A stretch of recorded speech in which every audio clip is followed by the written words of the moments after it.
Bacaan dari Kisah Para Rasul.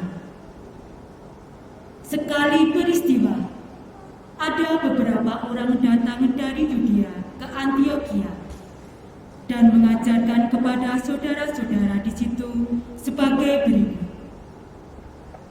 Jika kamu tidak disunat menurut adat istiadat yang diwariskan oleh Musa, maka kamu tidak dapat diselamatkan. Tetapi Paulus dan Barnabas dengan keras melawan dan membantah pendapat mereka itu. Akhirnya ditetapkan supaya Paulus dan Barnabas serta beberapa orang lain dari jemaat itu pergi kepada rasul-rasul dan para penatua jemaat di Yerusalem untuk membicarakan soal itu. Maka diadakan sidang di Yerusalem. Pada akhir sidang itu, rasul-rasul dan para penatua lainnya beserta seluruh jemaat mengambil keputusan untuk memilih dari antara mereka. Beberapa orang akan diutus ke Antiokhia bersama-sama dengan Paulus dan Barnabas. Yang terpilih ialah Yudas yang disebut Barsabas dan Silas. Keduanya adalah orang terpandang di antara saudara-saudara itu. Kepada mereka diserahkan surat dengan hasil sidang. Bunyinya, salam dari rasul-rasul dan para penatua jemaat, serta dari saudara-saudaramu. Kepada saudara-saudara di Antiokhia, Syria dan Kilikia, yang berasal dari bangsa-bangsa lain. Kami telah mendengar bahwa ada beberapa orang di antara kami yang tidak mendapat pesan dari kami, telah menggelisahkan dan menggoyangkan hatimu dengan ajaran mereka. Sebab itu, dengan bulat hati kami telah memutuskan untuk memilih dan mengutus beberapa orang kepada kamu, bersama-sama dengan Barnabas dan Paulus yang kami kasihi, yaitu dua orang yang telah mempertaruhkan nyawanya demi nama Tuhan kita Yesus Kristus. Maka kami telah mengutus Yudas dan Silas, yang dengan lisan akan menjelaskan pesan yang tertulis ini kepada kamu. Sebab telah menjadi keputusan Roh Kudus dan keputusan kami, bahwa kepadamu jangan ditanggungkan beban lebih banyak daripada yang perlu, yakni kamu harus menjauhkan diri dari makanan yang dipersembahkan pada berhala, dari darah, dari daging binatang yang mati dicekik, dan dari pencabulan. Jika kamu berpantang dari hal-hal tersebut, kamu berbuat baik. Sekian, salam. Demikianlah sabda Tuhan.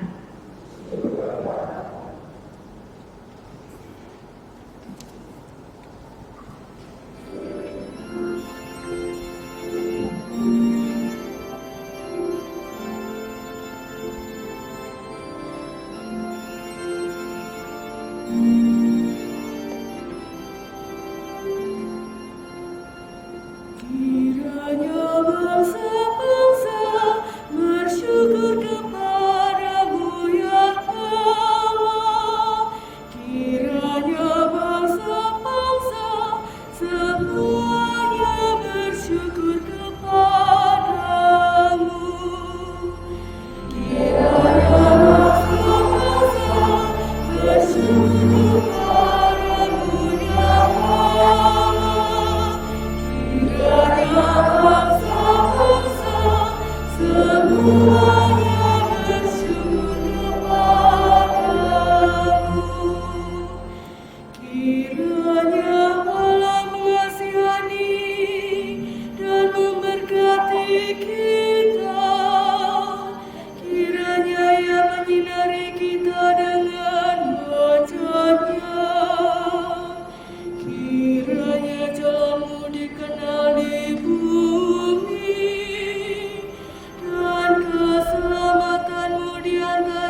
bacaan dari kitab Wahyu. Di dalam roh, aku Yohanes dibawa oleh seorang malaikat ke atas sebuah gunung yang besar lagi tinggi. Di sana ia menunjukkan kepadaku kota yang kudus, yakni Yerusalem, turun dari surga dari Allah. Kota itu penuh dengan kemuliaan Allah, dan cahayanya sama seperti permata yang paling indah, bagaikan permata yaspis, jernih seperti kristal. Temboknya besar lagi tinggi, pintu gerbangnya 12 buah.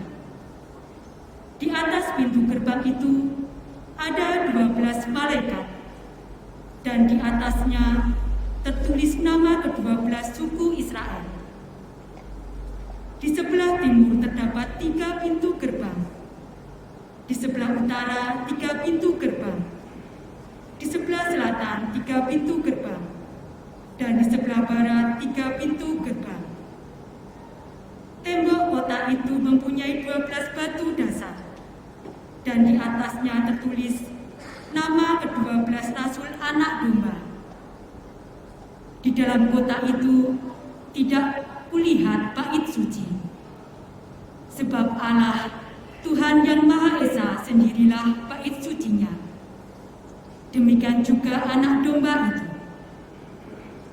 Kota itu tidak memerlukan matahari dan bulan untuk meneranginya, sebab kemuliaan Allah lah yang meneranginya, dan anak domba itulah lampunya. Demikianlah sabda Tuhan.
Tuhan bersamamu.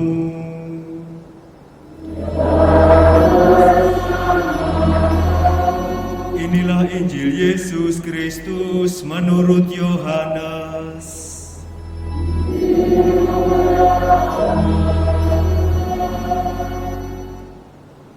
Dalam amanat perpisahannya, Yesus berkata kepada murid-muridnya, "Jika seseorang mengasihi Aku, ia akan menuruti firman-Ku. Bapa-Ku akan mengasihi dia. Kami akan datang kepadanya dan tinggal bersama-sama dengan dia. Siapa saja yang tidak mengasihi Aku, ia tidak menuruti firman-Ku. Firman yang kamu dengar itu bukanlah dari Aku, melainkan dari Bapa yang mengutus Aku. Semuanya itu Aku katakan kepadamu selagi Aku berada bersama-sama dengan kamu. Tetapi penolong, yaitu Roh Kudus, yang akan diutus oleh Bapa dalam namaku, dialah yang akan mengajarkan segala sesuatu kepadamu dan akan mengingatkan kamu tentang semua yang telah Aku katakan kepadamu. Damai sejahtera Aku tinggalkan bagimu, damai sejahtera-Ku Aku berikan kepadamu, dan apa yang Aku berikan tidak seperti yang diberikan oleh dunia kepadamu. Janganlah gelisah dan gentar hatimu. Kamu telah mendengar bahwa Aku telah berkata kepadamu, Aku pergi, tetapi Aku datang kembali kepadamu. Sekiranya kamu mengasihi Aku, kamu tentu akan bersukacita, karena aku pergi kepada Bapa-Ku, sebab Bapa lebih besar daripada aku. Sekarang juga aku mengatakannya kepadamu sebelum hal itu terjadi, supaya apabila hal itu terjadi, kamu percaya. Demikianlah sabda Tuhan.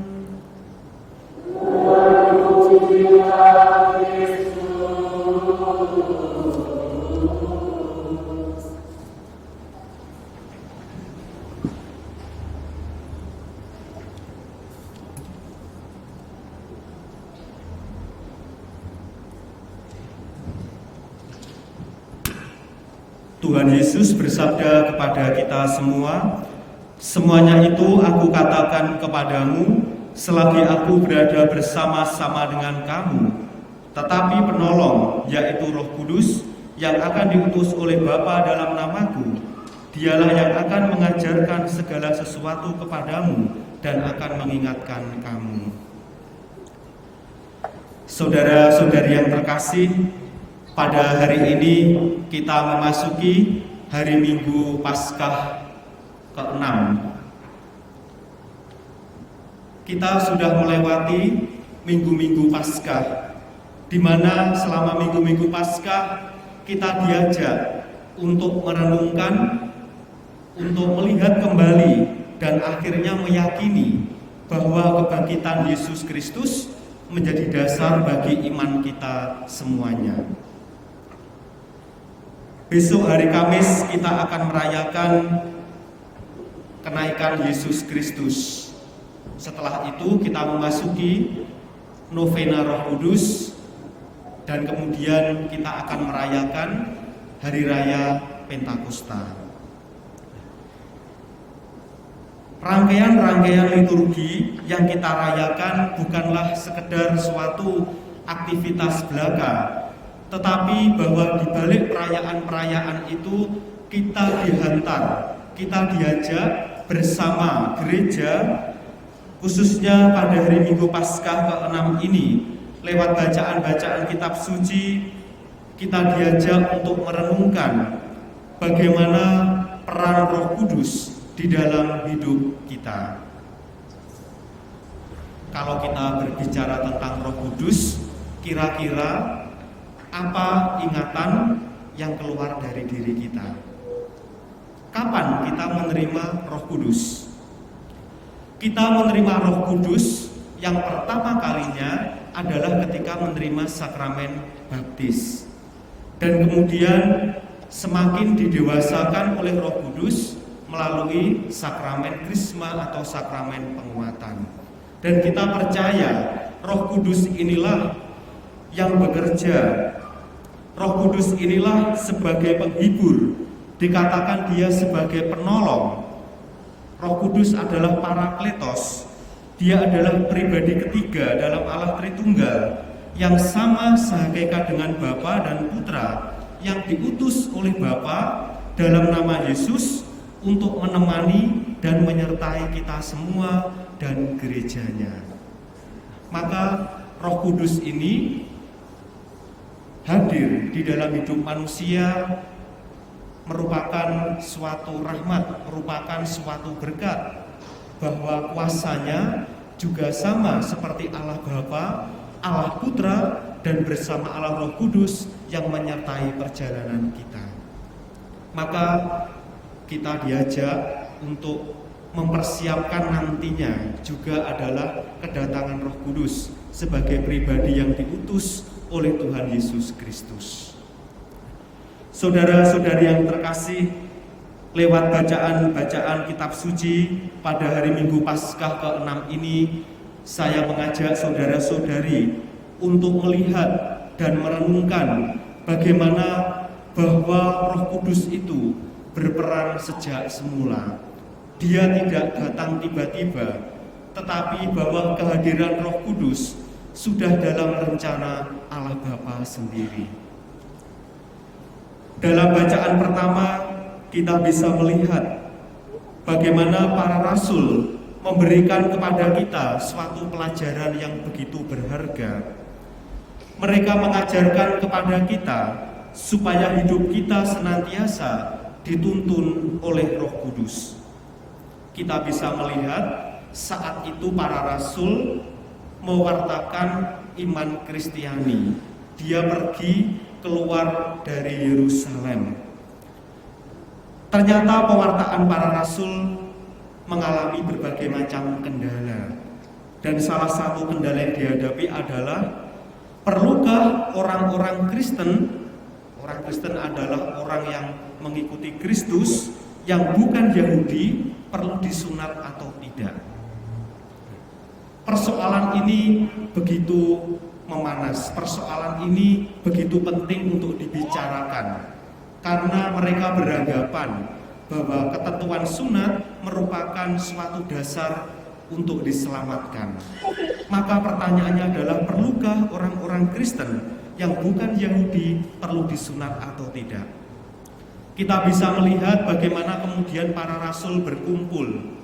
Mereka mengirim utusan-utusannya untuk menyikapi hal ini.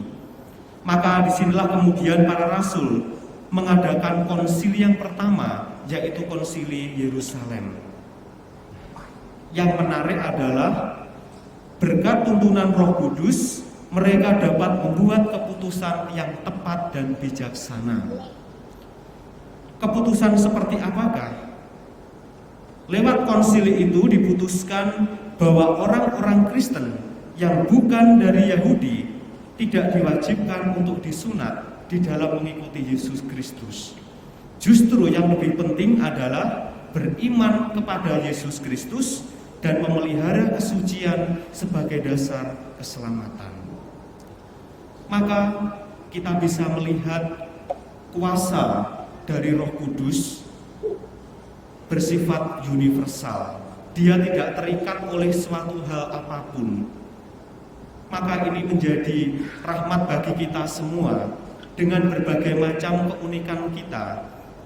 Bahwa pertama-tama mengikuti Yesus Kristus, kita diajak untuk mau percaya, membangun kesucian diri, dan itulah dasar bagi keselamatan kita.